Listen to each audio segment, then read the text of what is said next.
माँ तू सबसे प्यारी है, माँ तू जग में न्यारी है। माँ तू सबसे प्यारी है, माँ तू जग में न्यारी है। अपने आंचल में रखना, अपने आंचल में रखना। हमें वरदानों से भरना। माँ तू सबसे प्यारी है, माँ तू जग में न्यारी है। माँ तू सबसे प्यारी है, माँ तू जग में न्यारी है। पिता, पुत्र और पवित्र आत्मा के नाम पर आमीन। आप सबों को जय यीशु। आज हम लोग बाइबल कोर्स का 21वां क्लास शुरू कर रहा है। सामुएल का ग्रंथ शुरू कर रहा है। अब तक 20 क्लास हो चुका है। यदि आप लोगों ने इस बाइबल क्लास को नियमित रूप से नहीं देख रहा है, हमारे इस YouTube चैनल के डिस्क्रिप्शन में जाइए, प्लेलिस्ट दिया हुआ है। इस बाइबल कोर्स का प्लेलिस्ट में जाकर के क्लास 1 से देखना शुरू कीजिए।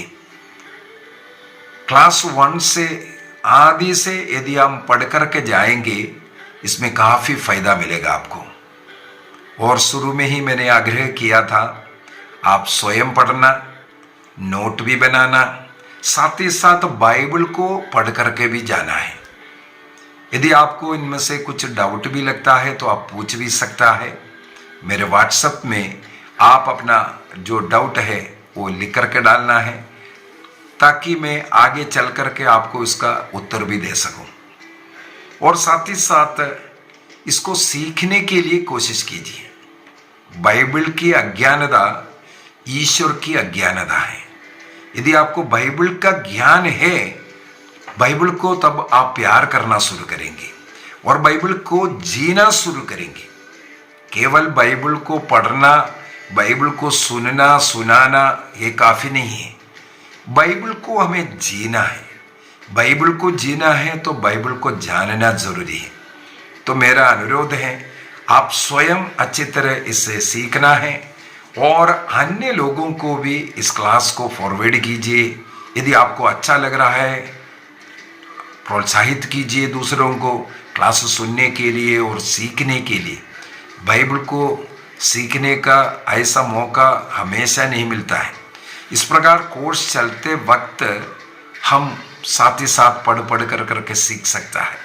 अन्यथा हम कोई इंटरेस्ट नहीं देते। मैं भी नहीं इंटरेस्ट करते। मैंने ऐसा अवसर मिला, मुझे पढ़ने के लिए मिला, कोर्स अटेंड करने का मौका मिला।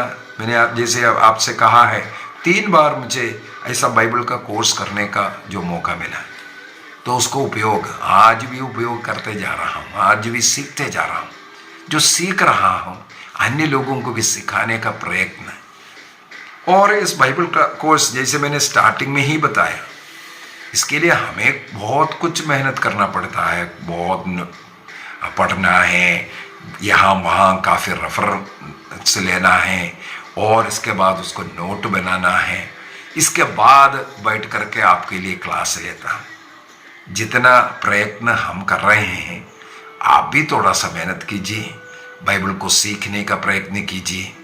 कई लोग ऐसे हैं, बाइबल का कुछ मालूम नहीं है, लेकिन ऐसे उल्ट पुल्ट टिप्पणियाँ लिखने वाला। और कई लोग हैं, बाइबल को सीखा नहीं लेकिन बाइबल का टीचर बना हुआ है। ये उसको बोल करके हमारे क्लास को खराब क्यों करना है। आज हम लोग सामुएल का ग्रंथ को शुरू कर रहे हैं। सामुएल का ग्रंथ, सामुएल का ग्रंथ, जैसे जड्जेस का क्लास, जड्जेस का जो ग्रंथ खत्म होने के बाद एक रूत मिला था। कल हम लोगों ने उसके विषय में, क्यों रूत को बीच में लाया। अब आखिरी लास्ट न्यायकर्ता जजेस जो है वो सामुएल है।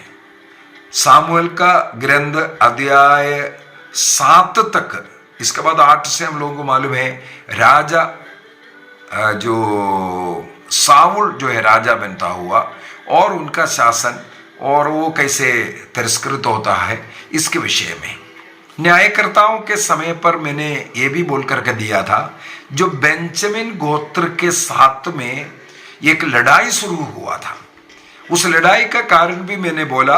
आगे चल करके सामुएल के ग्रंथ में फर्स्ट इस्राएल का पहला राजा के रूप में बेंजामिन गोत्र का एक व्यक्ति राजा बनकर के आना है, और ईश्वर की इच्छा के अनुसार बेंजामिन गोत्र से नहीं, यूदा गोत्र से राजा बनना है। सवाल है, क्या ईश्वर के इच्छा के अनुसार नहीं था?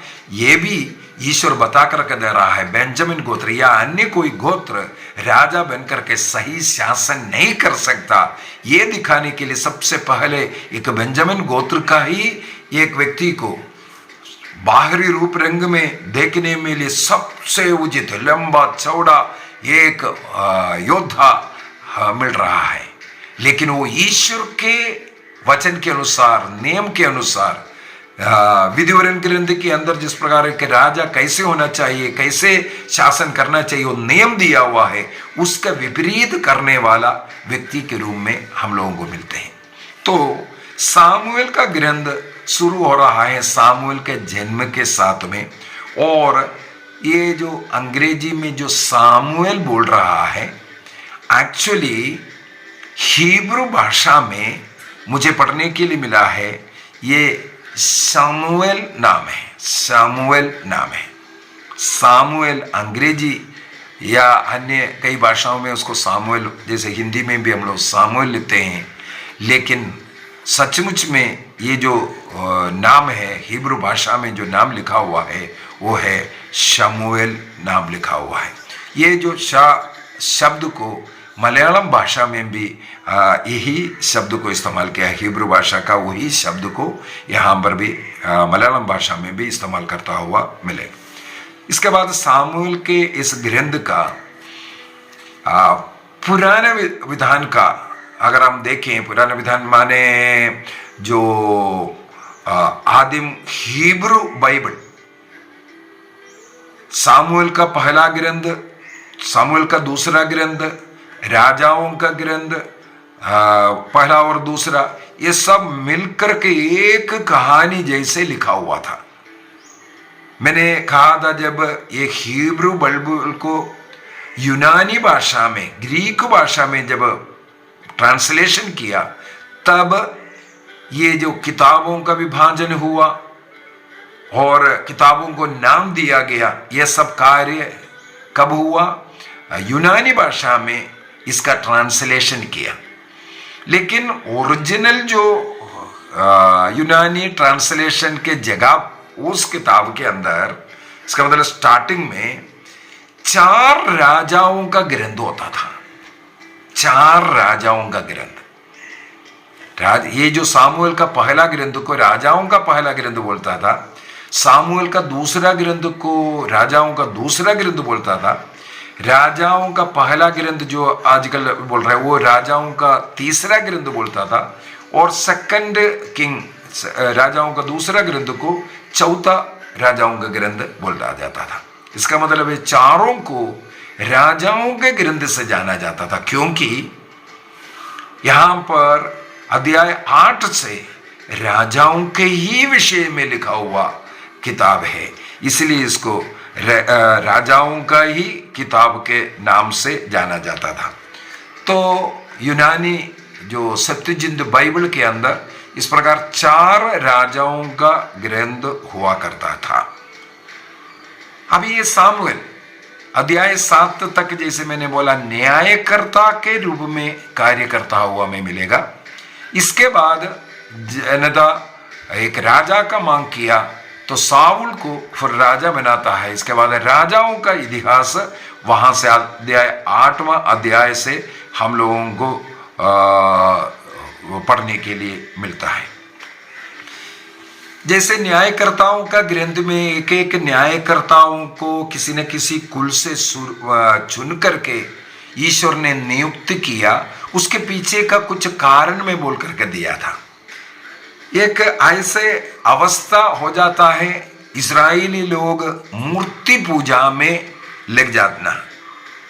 इस्राएली लोग सत्य ईश्वर को छोड़ करके अन्य देवी देवताओं का पूजा करना, ईश्वर को छोड़ना और मूर्तियों के शरण में जाना, तब उनके जीवन में जो अन्य देश को आक्रमण करने के लिए दिया, राजा लोग आते हैं, आक्रमण करते हैं और उनके अधीन में कुछ वर्ष उनके अधीनता में रहना पड़ता है, तब उनको बहुत सहन करना पड़ता है उस गुलामी के जीवन में। तब वे ईश्वर को पुकारता है, ईश्वर दयालु ईश्वर उन्हें माफ करते हुए उन्हें मुक्तिदाता को प्रदान करता है। मुक्तिदाता माने न्यायकर्ताओं को मुक्त दे करने के लिए मुक्तिदाता को न्यायकर्ताओं को प्रदान करते हैं। इस प्रकार न्यायकर्ताओं का ग्रंथ का हर न्यायकर्ता के विषय में हम लोगों ने मनन चिंतन करते आए।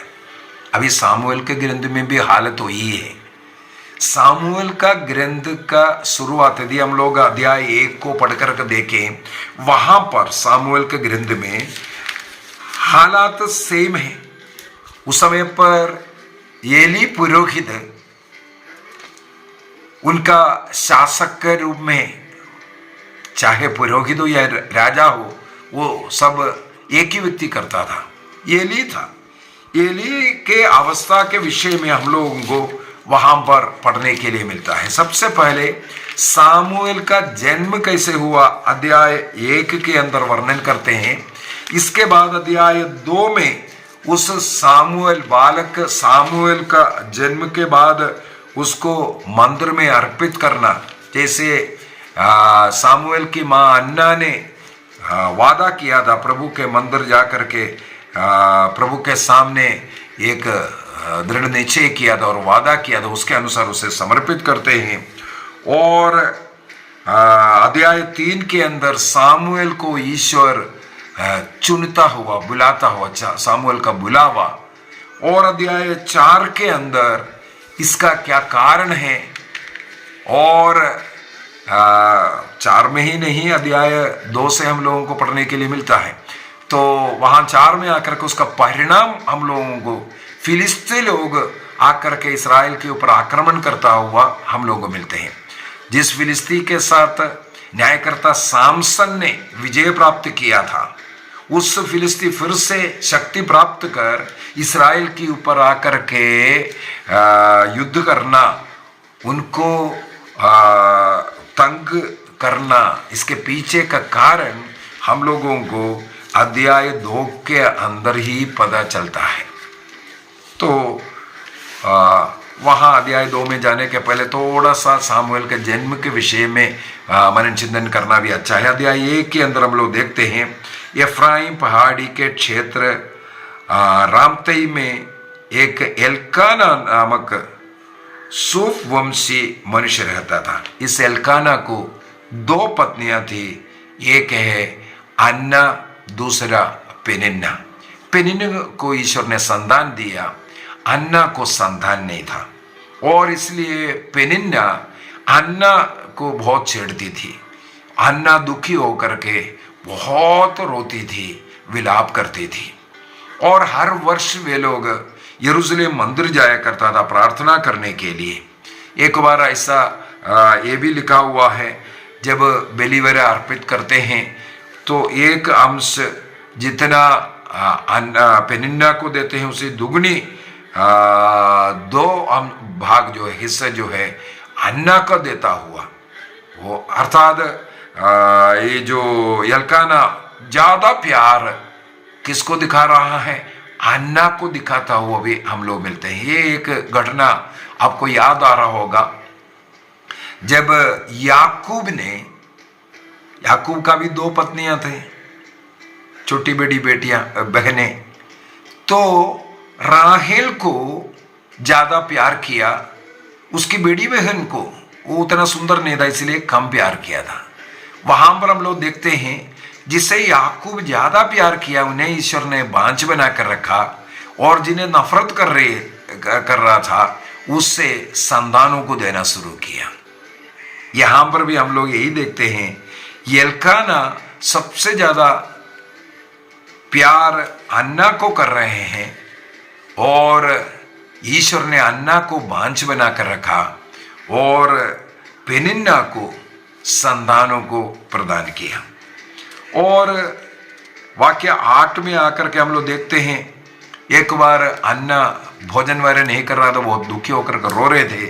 तब एल्काना आकर के उन्हें सांत्वना देते हुए क्या पूछते हैं, अन्ना तुम क्यों रोती हो, क्यों नहीं खाती हो, तुम क्यों उदास हो? क्या मैं तुम्हारे लिए 10 पुत्रों से बढ़कर नहीं हूं? अर्थात 10 पुत्रों से ज्यादा प्यार अन्ना को दे रहा है। एक्चुअली इस प्रकार का सांत्वना, इस प्रकार का प्रेम पत्नियों को देना, विशेषकर जो दुखी है उसके लिए एक अच्छा उदाहरण है ये।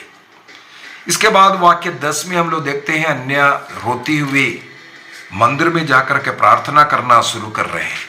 क्या प्रार्थना किया, विश्वमंडल के प्रभु तू यदि अपनी इस दासी की दीन दशा देखकर उसकी सुधि लेगा, यदि तू अपनी दासी को नहीं बुलाएगा और उसे पुत्र प्रदान करेगा, तो मैं उसे जीवन भर के लिए प्रभु को अर्पित करूंगी। तू मुझे एक बेटा दे दो, जीवन भर के लिए उसके लिए अर्पित करूंगी। मैं कभी उसके सिर पर उस तरह नहीं चलाया जाएगा। इसका मतलब है उसको नासिर व्रत में पालन पोषण करने का, जीवन भर के लिए। 2 प्रकार का नासिर व्रत होता है, एक टेम्पररी होता है, एक परमानेंट भी होता है। यहां पर अन्ना ईश्वर के सामने ये मन्नत लेती है कि इस बेटा, यदि आप मुझे एक बेटा देगा, एक बच्चा देगा, उसको मैं प्रभु के लिए आजीवन समर्पित करूंगी। इस प्रकार वो गर्भवती होती है और हम लोग देखते हैं दूध छुड़ाने के बाद उस बच्चे को मंदिर में अर्पित करती है। उस समय पर हम लोगों को मंदिर में एली नाम का पुरोहित और उनके बच्चों के विषय में लिखा हुआ। एली के पुत्र के विषय में अध्याय 2 वाक्य 12 से लिखा हुआ मिलेगा। इस्राएल का हालात यहां पर हम लोगों को यह भी पढ़ने के लिए जरूरत है, समझने के लिए जरूरत है। यदि इस्राएल में आगे कोई भी लड़ाई, अन्य देश इस्राएल के ऊपर कब्जा कर रहा है, कोई भी कारण है, ये आम जनता का मुख्य कारण नहीं, बल्कि आम जनता का जो शासक लोग, चाहे राजा हो, चाहे नबी हो या पुरोहित लोग, इनके कारण इस्राएल के ऊपर आपत्तियां आए हैं। मैं फिर से बोलना चाहूंगा, हम लोग न्यायकर्ताओं के ग्रंथ वगैरह में इस्राएल के गलतियों के विषय में हम लोगों ने सुना। वहां पर ये लिखा हुआ मिलेगा, मूसा नबी और जोशुआ नबी के बाद इस्राएल के लिए, उनका देखभाल करने के लिए कोई न्यायकर्ता या राजा नहीं था, उनके लिए कोई शासक नहीं था, इसलिए वे लोग अपना मनमानी जीवन जी रहा था। इस प्रकार का मनमानी जीवन के कारण, इस्राएल जनता के पाप के कारण अन्य राष्ट्र उनके ऊपर आक्रमण किया, उनको जो भी सहन करना पड़ा वो इस्राएल के जनता के कारण। लेकिन सामुएल के ग्रंथ से हम लोगों को देखने के लिए मिलता है, इस्राएल के ऊपर यदि अन्य राष्ट्र आकर के कुछ भी किया है, उस पाप का मुख्य कारण है वहां का उस समय का राजा, न्यायकर्ता लोग या नबी लोग या पुरोहित लोग, उनके पाप के कारण। यदि राजा पाप करता है या यदि पुरोहित पाप करता है, यदि पुरोहित अच्छा जीवन नहीं जी रहा है, उनके अधीन में जो भेड़े हैं वो भी नष्ट हुआ हमें मिलेगा। जिन व्यक्तियों को ईश्वर ने चुन करके अपने भेड़ों को चराने का अधिकार दे करके जो शासक बनाया है, यदि वही गलत जीवन जी रहा है तो उस जनता को भी उसका कष्ट झेलना पड़ेगा। इसका उदाहरण यहां पर हमें मिल रहा है। अभी एली का पुरोहित गण में वहां पर वाक्य 12 में लिखा है, एली के पुत्र दुष्ट थे, वे याजक प्रभु पर श्रद्धा नहीं रखते थे। देखो, पुरोहित होकर के वो ईश्वर पर श्रद्धा नहीं रखते थे। ईश्वर के लिए जो भेंटे, जो बलियां हैं, उसको वे लोग तुच्छ समझते हैं, मिस्सा अर्पित करते हैं। कोई भय भक्ति नहीं है, तुच्छ समझना, पापमय जीवन जीन करके बलि अर्पित करने वाला। ये दो पुत्रों का कहानी हमें ये बता करके दे रहा है। हमारे जीवन में अनेकों चीजें इसे उठाना है। वे लोग किस प्रकार जब बलि अर्पित करते थे तो त्रिशूल लेकर के, वो जो उनको भोजन उस समय पर नहीं करना चाहिए, ग्रहण नहीं करना चाहिए, उसी से उन लोग उठा करके उससे खाने वाला बन गया। वाक्य 17 में लिखा है, प्रभु की दृष्टि में उन युवकों का पाप बहुत बड़ा था, क्योंकि वे प्रभु को अर्पित चढ़ावा को तुच्छ समझते थे। ईश्वर के मंदिर को, ईश्वर के बलि को तुच्छ समझने वाले इन पुरोहितों के कारण आज इस्राएल के ऊपर आपत्ति आने वाला है। इसके बाद आगे हम लोग देखते हैं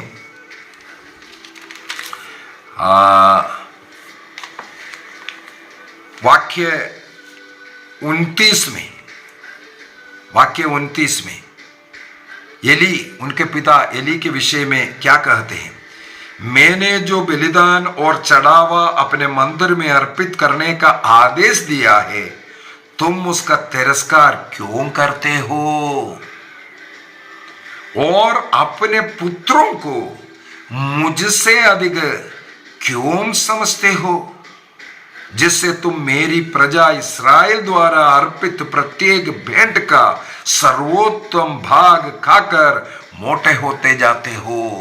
अपना पेट, अपना खुशी, अपना सुख ढूंढ करके ये पुरोहित वर्ग जनता के लिए विनाश का कारण बन रहा है। जनता विश्वास के साथ, भक्ति के साथ भेंटे अर्पित कर रहा है, उसको खा खा करके मोटे होने वाला पुरोहित। और तब ईश्वर क्या कहते हैं? प्रभु इस्राएल का ईश्वर ये कहता है, मैंने कहा था कि तुम्हारा और तुम्हारे पिता का घराना सदा मेरे पवित्र स्थान पर मेरी सेवा करेगा। किंतु ध्यान से सुनना, बहुत ही सुंदर, बहुत ही कठोर शब्द, किंतु अब से ऐसा नहीं होगा। मैं उन्हीं का आदर करता हूं जो मेरा आदर करते हैं, परंतु जो मुझे तुच्छ समझते हैं वे तुच्छ समझे जाएंगे। एक और अध्याय 3 का एक और वचन में उठाना चाहूंगा, वाक्य 13 में जाकर के, चैप्टर 3 वर्स 13। वहां पर क्या ईश्वर कहते हैं? मैंने उसे बता देना चाहता हूं कि मैं उसके दोष के कारण, देखो पुरोहित के दोष के कारण, उसके घराने को अपरिवर्तनीय दंड देने जा रहा हूं। अपरिवर्तनीय, अभी कोई परिवर्तन नहीं होगा, चाहे कितना भी अभी छाती पीट लो, परिवर्तन नहीं होगा, क्योंकि उसने अपने पुत्रों को कुकर्म करते देखकर भी उन्हें नहीं रोका। अभी क्या परिवर्तनीय दंड है? अध्याय 4 में वाक्य 11 में 18 में सब जाएंगे, वहां पर अध्याय 4 वाक्य 1 से हम पढ़ सकते हैं। फिलिस्ती लोग इस्राएल के ऊपर आक्रमण करने के लिए आया, तो युद्ध करने के लिए वे लोग जा रहा है, इस्राएल सैन्य जा रहा है। युद्ध के नियम के अनुसार जब युद्ध करने के लिए जाएगा, पुरोहित लोग मंजूषा लेकर के जाते हैं, अर्थात ईश्वर की उपस्थिति इस्राएल के साथ होना चाहिए, तब इस्राएल का ईश्वर लड़ता है, उन्हें विजय मिलता है। इसलिए मंजूषा ढो करके जाना है युद्ध क्षेत्र में। कौन मंजूषा को ढोना है? पुरोहित लोग। अभी एली के पुत्र लोग स्वयं भ्रष्ट है, पाप में जीवन जी रहा है। ईश्वर के मंजूषा को ढोने वाला पुरोहित जब दोषी है, पाप में जीवन जी रहा है, भ्रष्ट जीवन जी रहा है, उस लड़ाई में हमें मालूम होना चाहिए इस्राएल हारता है। ईश्वर की मंजूषा फिलिस्तियों के हाथ में चला गया। इससे बढ़कर के एक विनाश इस्राएल के लिए नहीं होगा। और उस लड़ाई में एली के दोनों पुत्र का वध किया गया। इस खबर को सुन करके पुरोहित एली का मृत्यु भी होता हुआ हम लोग पाते हैं। अभी उसका वर्णन ये लिखा हुआ है सामुएल का पहला ग्रंथ अध्याय 4 वाक्य 12 से, अध्याय 2:12 से उन पुत्रों का जो गलत जीवन, पाप में जीवन का वर्णन है। अध्याय 4:12 से उनकी मृत्यु का वर्णन लिखा हुआ है। इस लड़ाई में 30,000 पैदल सैनिक लोग मारे गए। ईश्वर का मंजूषा छीना गया और एली के पुत्र होपनी और फिनहास ये दोनों मारे गए। और ये खबर सुन करके उनके पिता का मृत्यु हो रहा है। वाक्य 18 में सीधा जाना चाहूंगा, अध्याय 4 का वाक्य 18। जो ही उसने ईश्वर की मंजूषा का नाम लिया, एली फाटक के बगल में अपने आसन पर से पीछे की ओर लुढ़क गया। उसकी गर्दन टूट गई और उसके प्राण निकल गई, क्योंकि वह बहुत बूढ़ा मतलब 98 ईयर का है।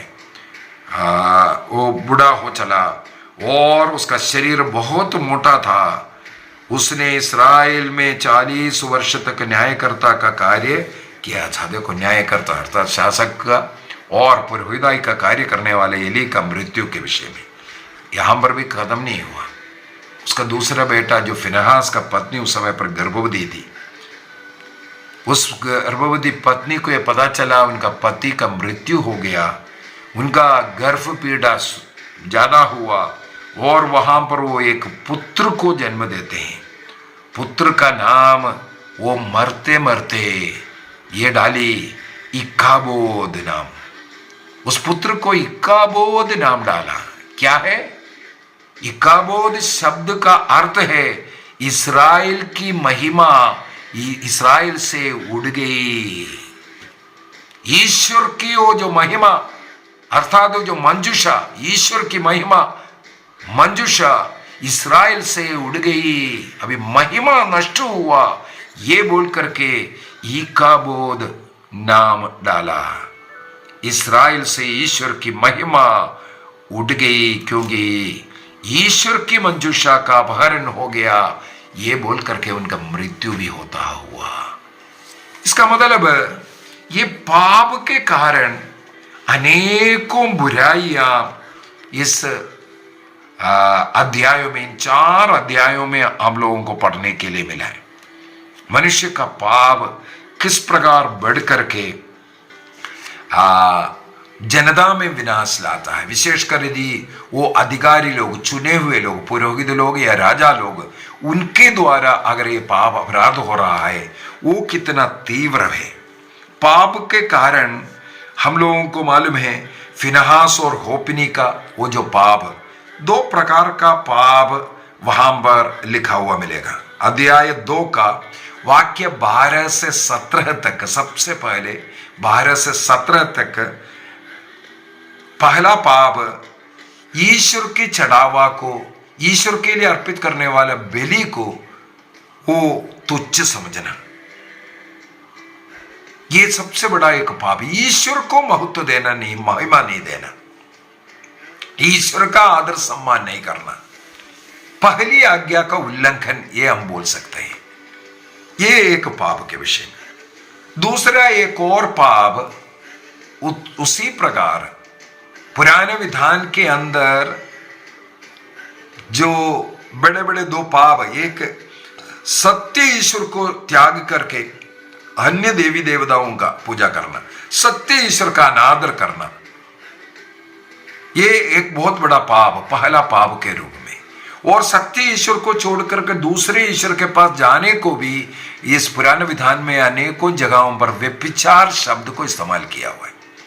अब एक दूसरा व्यभिचार अपने वैवाहिक जीवन के बाहर किसी स्त्री के साथ रहना, वो भी एक उसी प्रकार एक बहुत बड़ा अपराध के रूप में, ये अपराध है। इसलिए सत्य ईश्वर को छोड़ करके दूसरे ईश्वर अन्य देवी देवताओं के पास जाना, उसको भी व्यभिचार कर करके पुराने विधान में लिखने का कारण। तो इसका मतलब व्यभिचार के पाप को इतना तीव्र बड़ा आत्मामारू पाप के रूप में पुराने विधान में भी लिखा हुआ है। वही पाप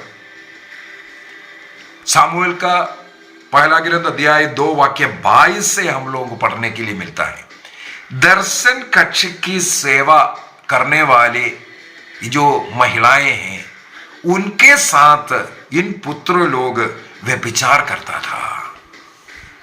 मंदिर की सेवा करने वाले महिलाओं के साथ ईश्वर के दर्शन कक्ष के सामने, उस फाटक के सामने ही पाप करने वाला, इसका मतलब ईश्वर को कितना तुच्छ समझ रहा है, और वो मौज मस्ती का जीवन, पाप में जीवन जीने वाला व्यक्ति।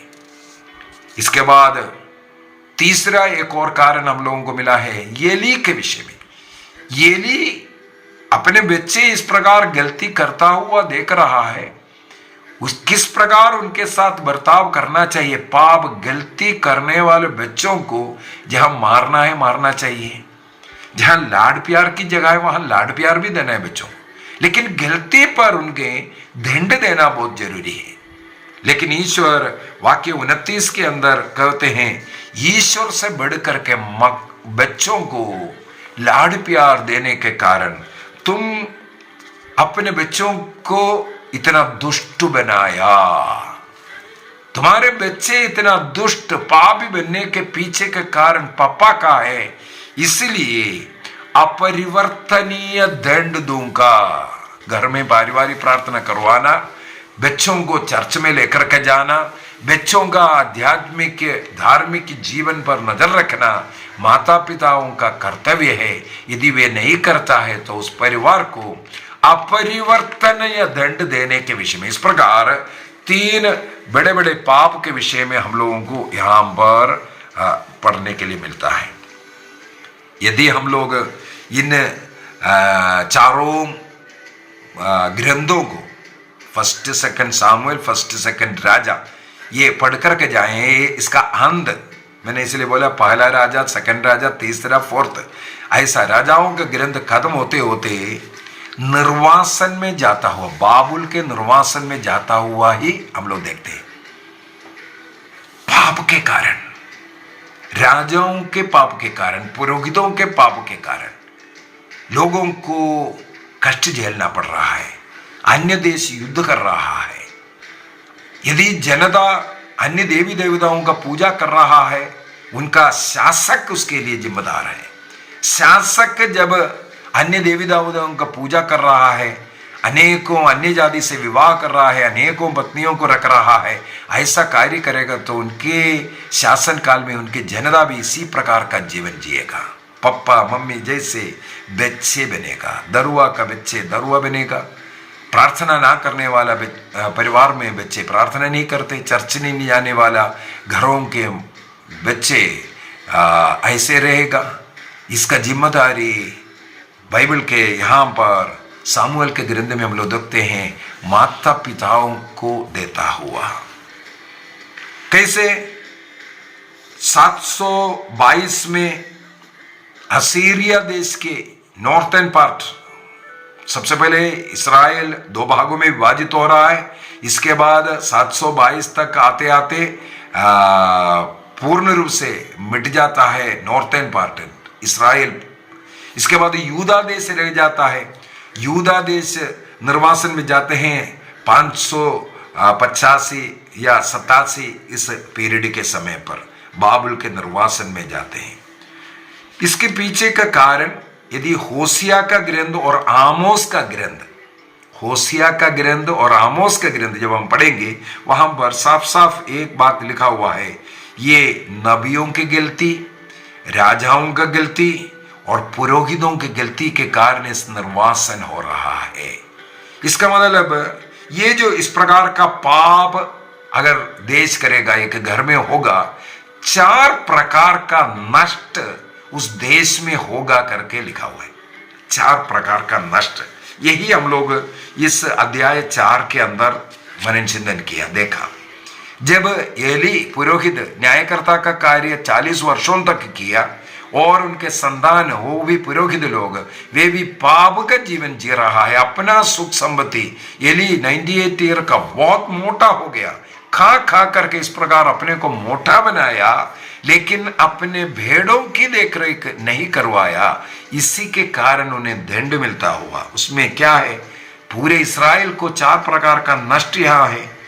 एक, उनके जो राजा लोग, जो पुरोहित लोग नष्ट हो रहा है, न्यायकर्ता लोग नष्ट हो रहा है, उनका मन जो पवित्र जगह, उनका मंदिर, वो नष्ट हुआ है और देश नष्ट हो रहा है। इस प्रकार 4 प्रकार का नष्ट इस पाप के कारण है। यही सामुएल का ग्रंथ में पूर्ण रूप से हम लोगों को, चाहे सामुएल हो चाहे राजा का ग्रंथ है, इसी के अंदर जहां कहीं भी इस प्रकार सत्य ईश्वर को त्याग दिया, पाप में जीवन जी रहा है, वहां पर ये 4 प्रकार का नष्ट हमें मिलेगा। और अध्याय 2 से लेकर के 4 तक अभी हम लोगों ने पढ़ा, इसके अंदर भी हम लोग यही देखा है, ये पाप कितना बढ़ गया और पाप के कारण ये नष्ट होने के विषय में। एक और बात बता करके हम खत्म करेंगे। अध्याय 2 के अंदर वाक्य 1 से हम लोगों को अन्ना का एक गीत मिलेगा, एक भजन मिलेगा। अन्ना का एक भजन, एक प्रकार का एक भविष्यवाणी का भजन भी हम लोग बोल सकते हैं। अन्ना गर्भवती हुई, ईश्वर की महिमा करते हुए गीत गाते हैं, और उसका आखिरी में वाक्य 9 में आकर के वो गाती है, वह अपने भक्तों के कदमों की रक्षा करता है, किंतु दुष्ट जन अंधकार में लुप्त हो जाएंगे, क्योंकि मनुष्य अपने बाहुबल के कारण विजयी नहीं होता। इसके बाद वाक्य 10 में आकर के प्रभु समस्त पृथ्वी का न्याय करेगा, वह अपने राजा को सामर्थ्य प्रदान करेगा और वह अपने अभिषिक्त का सिर ऊंचा उठाएगा। ये अध्याय 2 का वाक्य 9 और 10 में अन्ना के भजन के अंदर एक उद्धारकर्ता के विषय में और साथ ही साथ एक राजा के विषय में और एक अभिषिक्त के विषय में, अभिषिक्त माने मसीहा के विषय में, वो एक प्रकार का भविष्यवाणी करता हुआ हम लोग पाते हैं। इसका मतलब पाप में जीवन से उद्धार पाने देने वाला एक अभिषिक्त व्यक्ति का आने के विषय में वो एक भविष्यवाणी करता हुआ, ये सब हम लोगों को मसीह की ओर लेकर के जाते हैं। एक और बात है, जब इस्राएल युद्ध में हार गया और एली के पुत्र लोग का मृत्यु हो गया, वो जो खबर जब एली को मिलते हैं, उस समय पर हम लोगों ने पढ़ा है अध्याय 4 के अंदर एली कहाँ बैठा हुआ है, अपने आसन पर बैठा हुआ लिखा हुआ है। इसके लिए आसन के लिए शब्द हिब्रू में लिखा है, किसे शब्द लिखा है, किसे शब्द, किसे इस प्रकार का जो आसन है, लेकिन वो इंगित करता है जो बलिवेदी है उसकी ओर। वो हमें मालूम है ये जो बलिवेदी है ईश्वर का सिंहासन माना जाता है। इसका मतलब है एली पुरोहित और राजा का या न्यायकर्ता का अधिकार प्राप्त उस सिंहासन पर बैठा हुआ था। देखो, ये बलिवेदी का प्रतीक और एक सिंहासन का प्रतीक, राजा का प्रतीक, एक पृष्ठ का प्रतीक है, सब यहां पर हमें मिलता है। यदि वहां पर बैठने वाला व्यक्ति पाप में जीवन जी करके बैठा हुआ है, उनका इस प्रकार का अंध मृत्यु का विषय में हम लोग, चाहे वो राज सिंहासन पर बैठा है, चाहे वेदी का सेवा करने वाला पुरोहित क्यों ना हो, उनका पाप का दंड उन्हें मिलता है। ये हमें पढ़ने के लिए मिलता है। और उसके कारण निर्वासन में, गुलामी में लोगों को रहना पड़ेगा और ईश्वर का जो महिमा उस देश से नष्ट होता हुआ, उसी जिस देश में ईश्वर की महिमा नष्ट हो गया, मंजूषा नष्ट हुआ, उसी देश में इसके बाद राजा आ रहा है। पहले साबुल आया, इसके बाद दाऊद आएगा, लेकिन वो ईश्वर की महिमा वहां नहीं है। ये भी हमने उनको जानने की जरूरत है। आगे के क्लास में हम लोग उसके विषय में मनन चिंतन करेंगे। आज यहाँ मैं रुकाना चाहूँगा। सामुएल का पहला ग्रंथ का अध्याय 1 से 4 तक थोड़ा सा हम लोगों ने मनन चिंतन किया और कुल मिलाकर के थोड़ा सा इसका क्या अर्थ है।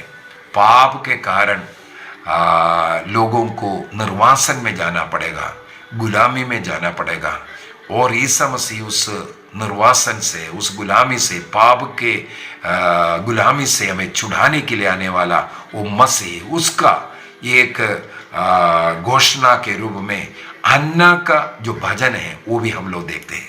आइए हम अपनी आंखें बंद करें, प्रभु से प्रार्थना करें।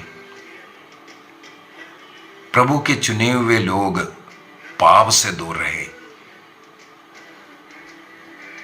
पाप के साथ वह अपना वो कार्य करेंगे, उसमें शामिल होने वाला व्यक्ति भी उसी प्रकार पाप का भागी बन सकता है। उन्हें भी कष्ट झेलना पड़ता है।